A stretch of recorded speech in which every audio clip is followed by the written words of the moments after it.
ये exe file download हो गया। Yes, everyone will be projected, don't worry, जिसका इंस्टॉल हो गया that is okay, no problem. लेकिन तुमको भी देखना है, देखो कैसे करते हैं। ये हुआ। इससे पहले अब इसको क्लिक करोगे तो इंस्टॉलेशन प्रोसेस बिगिन हो जाएगा। लेकिन उसको करने से पहले हम लोग क्या करेंगे, इन्वायरमेंट वेरिएबल में जाएंगे और चेक करेंगे हमारा जो जेडीके का पाथ है उधर है या नहीं है। उससे पहले हमें क्या चेक करना है, सी ड्राइव में जाना है और प्रोग्राम फाइल्स में जाना है और यहाँ पर देखना जावा का फोल्डर आया कि नहीं आया। ये जावा का फोल्डर दिख रहा है, यस ना। अगर आप इसके अंदर जाओगे तो जेडीके यहाँ पर देना आना चाहिए। जेडीके का वर्जन होना चाहिए 17 या फिर एबव वर्जन। लीस्ट वर्जन क्या होना चाहिए, 17, और लेटेस्ट वर्जन होना चाहिए या तो 24, 23, 25 एनीथिंग, ओके। लेकिन लीस्ट वर्जन क्या होना चाहिए। अब यहाँ पर जाओगे तो बिन फोल्डर मिलेगा, बिन फोल्डर, ये जो पाथ है ना, this path it should be here inside the environment variable. कैसे चेक करोगे, ये मैं एक बार बता चुका हूँ आपको।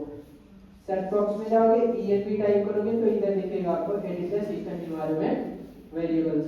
Now once you will click here you will get this, then you have to click on environment variables, okay। once you will click here you will get multiple option। look here, we don't have anything, yes। path में जाएंगे तो path देखो, एक होता है user variable और एक होता है सिस्टम वेरिएबल। तो सिस्टम वेरिएबल में एक पाथ आएगा तो पाथ को देखेंगे, एडिट करेंगे, इधर दिया हुआ है, ठीक है, नो प्रॉब्लम, ठीक है। तो किसी एक जगह होना चाहिए, चाहे यहाँ पर यूजर में होना चाहिए या फिर पाथ में। हाँ, आपको चेक कर कैसे करना है, सिस्टम वेरिएबल सेट है या नहीं। आपको यहाँ से CMD ओपन करना है। once you will open the CMD, here you have to type Java C। what you will type, Java C। अगर इस तरीके से आ गया तो इसका मतलब आपका जावा का पाथ जो है वो सेट है। अगर आपको आ गया Java C is not recognize something, तो इसका मतलब क्या हुआ, जावा आपका कंपाइलर जो है वो वर्जन आपका सेट नहीं है सिस्टम एनवायरनमेंट वेरिएबल में। तो इधर देखो आ गया, हियर दे आर मेंशन 8 भी यूज कर सकते हो, 9, 10, 11 कहां तक यूज कर सकते हो, 24। 8 क्यों मेंशन किया, क्योंकि 8 ही कंपैटिबल वर्जन है, ठीक है। उसके नीचे वाला वर्जन हम कोई यूज नहीं करता प्रोजेक्ट में, तो दिस इज ऑल। हाँ, लेकिन अगर आप यूज करना चाहो तो यूज कर सकते हो, लेकिन यहाँ पर दिखाया गया है। तो अब मैं कुछ भी पाथ वगैरह सेट नहीं करूंगा, it is up to date. Now let me go and check the download. अब देखो यहाँ पर डबल क्लिक करूंगा, इंटरनेट कनेक्ट करके डबल क्लिक करना है। इंटरनेट नहीं भी कनेक्ट होगा तो हो जाएगा, लेकिन कनेक्ट करके ही करना, ठीक है। exe फाइल है, यस। देखो डबल क्लिक करेंगे यहाँ पर, डबल क्लिक करके भी कर सकते हो, राइट क्लिक करके रन एज एडमिनिस्ट्रेटर भी कर सकते हो। रन एज एडमिनिस्ट्रेटर करोगे तो फिर that will be good for you. देखो इधर है, एस कर दो, तो once you will click on S, welcome to Apache Tomcat setup, click on next। once you will click on next, you have to click on agree। तो I agree click करोगे, फिर यहाँ पर आएगा normal, you have to select a full। what you will select here, full, ठीक है। ये normal था, अगर यहाँ पर दिख रहा है ना सबको, हाँ, अगर यहाँ पर नॉर्मल था तो इसको क्या कर देंगे, चेंज कर देंगे हम लोग, फुल कर देंगे। फुल सेलेक्ट करने के बाद you have to click on next. देखो click on next, here don't change anything, don't write any username and password because we are not going to work in production, we are going to learn the things, okay। so as a student no need for any username and password, so click on next। देखो JDK का path आ गया, 24 दिखा रहा है ना। अगर जिसका भी पाथ यहाँ पर नहीं दिखाएगा जेडीके का, तो आपको करना क्या है, ये 3 डॉट दिख रहा है, डोंट विथ मी, ओके। पहले इधर देख लो, ये 3 डॉट दिख रहा है ना, अगर जेडीके का पाथ नहीं आया, किसी को 1.8 आएगा, 1.8 नहीं करना, कौन सा करना है, लेटेस्ट कौन सा करना है, 17 होना चाहिए, ठीक है। लीस्ट 17 होना चाहिए, लेटेस्ट 24 या 25 या 23 व्हाटएवर। तो देखो अगर यहाँ पर जेडीके का पाथ नहीं दिख रहा है तो आपको 3 डॉट पे क्लिक करना है। once you will click on 3 dot, now you can browse from। देखो अब ब्राउज कैसे करोगे, ऑब्वियसली आपका जो जेडीके होता है वो कहाँ पर डाउनलोड होता है, program file, right, program file, या तो प्रोग्राम फाइल में होगा या प्रोग्राम फाइल 86 वाले में होगा, ठीक है। तो आप ऐसे जा सकते हो। Now once you will go down here, program file Java और JDK4 यहाँ से सिलेक्ट कर लेना इस तरीके से, या फिर JDK 17 होगा या 18 होगा या 19 होगा, व्हाटएवर। ये करने के बाद नेक्स्ट ऐसे ही सबका 100% 99% ऑटोमेटिक आ जाता है, 1% because of system setting issue, okay, वो फेच नहीं करेगा, नहीं तो 99% ये ऑटोमेटिक फेच कर देता है, ठीक है। यस, तो नेक्स्ट जाएंगे। नेक्स्ट करने के बाद देखो यहाँ पर आ रहा ना, अब जो मेरा फोल्डर इंस्टॉल होने वाला है टू बी इंस्टॉल कहाँ पर होगा, C program files Apache socket foundation Tomcat 11.0, ठीक है। ये कौन सा डाउनलोड किया था सर, 11.0 तुम लोग का 11.0 तुम डाउनलोड किया, ठीक है, चलो ठीक है, देखते हैं, हो सकता है वर्क करते हैं, तो इंस्टॉल कर लेंगे, ठीक है।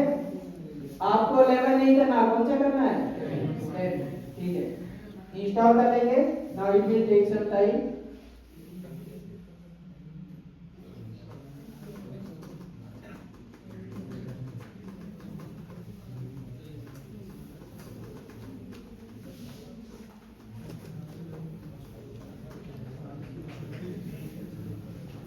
तो फिर फिनिश कर देंगे। नाउ एक लाइसेंस का एक txt फाइल ओपन होगा, ओके, इसको अगर आप पढ़ना चाहते हो तो पढ़ सकते हो, नो नीड फॉर एनीथिंग, इसको क्लोज कर देंगे। फिर इसके बाद अब मुझे चेक करना है कि मेरा सक्सेसफुली इंस्टॉल हो गया या नहीं हुआ है, तो where we have to go in C drive, देखो, so we have to go in C drive, then again we have to go for program files, and then we have to go for Apache software foundation, then we have to go for Tomcat 11.0, आपका 10.0 आएगा, ठीक है। किसी को ये double click करने पर भी ओपन नहीं होगा, ठीक है, जैसे डबल क्लिक किया ना, ओपन नहीं हो रहा, ओपन नहीं हो रहा है, तो इसको छोड़ देंगे ऐसे ही, देखो ओपन करने नहीं हो रहा, नहीं हो रहा ना, तो अगर ये नहीं ओपन होता है तो अभी एक्लिप्स के साथ जब कनेक्ट कर देंगे तो ये ओपन हो जाएगा, ठीक है। देखो नहीं ओपन हो रहा है, नहीं ओपन, ठीक है, तो अभी एक्लिप्स के साथ कनेक्ट कर देंगे तो ये ओपन हो जाएगा। अब आपको चेक करना है ये इंस्टॉल हो गया सक्सेसफुली या नहीं। टॉमकैट का जो डिफॉल्ट पोर्ट नंबर होता है 8080, सो ये you have to set local host colon 8080, ये कभी कभी ये रनिंग में नहीं होता, हमें जाके वहां से रन करना पड़ता है, स्टार्ट करना पड़ता है सर्वर में, लेकिन अभी ये ऑटोमेटिकली स्टार्ट हो गया। So if you are seeing this you have successfully installed Tomcat, congratulation, ठीक है। तो अभी ये वर्क कर रहा है, इसको स्टॉप भी कर सकता हूँ, अभी मैं अपने सिस्टम में करके दिखाता हूँ क्योंकि फोल्डर ओपन नहीं हो रहा है।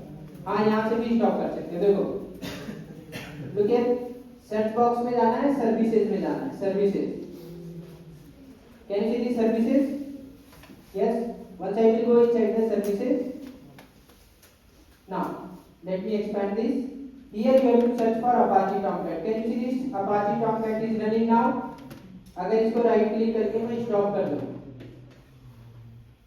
स्टॉप हो गया, अब इसको आके रिफ्रेश करूंगा, okay, you will get this site cannot be reached, can you see this everyone। तो किसी भी वेबसाइट को जब आप हिट करते हो और ऐसा आता है this site can not be reached, तो इसका मतलब उसका जो सर्वर है वो क्या है, ऑफ है, ठीक है। एप्लीकेशन सही है लेकिन उसका सर्वर क्या कर दिया गया है, ऑफ कर दिया गया है। तो इसी तरीके से जब आप यूनिवर्सिटी लाइक एग्जाम का कोई भी अपना रिजल्ट वगैरह चेक करते हो तो after some time you will get this site can not be reached, this site can not be reached, क्योंकि उस सर्वर पे ज्यादा हीट होने की वजह से वो सर्वर ऑटोमेटिक शट डाउन हो जाता है, ठीक है। फिर इसके बाद जब हीट कम हो जाता है तो फिर वो ऑटोमेटिक अप हो जाता है, सर्वर ऑटोमेटिक डाउन होता है और ऑटोमेटिक अप होता है। जब ज्यादा यूजर आ जाएंगे तो वो क्या हो जाएगा, ऑटोमेटिक शट डाउन। यस, जैसे अगर हम लोग एक बाइक पे 5 लोग बैठ जाए तो क्या होगा, ठीक है, चलेगी सर बाइक, क्या होगा उसमें, पहले तो बाइक चलेगी नहीं, चल जाएगी सर, 10 लोग बैठ जाए तो भी चल जाएगी, और तेज चलेगी सर, ठीक है, स्प्लेंडर ही चलेगी 4 लोगों में। सर्वर का भी एक फोर्स होता है, ठीक है। तो अगर आप सर्वर के बारे में पढ़ना चाहते हो तो चैटजीपीटी का हेल्प लेके आप पढ़ सकते हो, that is also one like technical thing. अगर आप उसके बारे में सीखते हो, सर्वर साइड प्रोग्रामर हो, तो आपको आना चाहिए सर्वर कैसे वर्क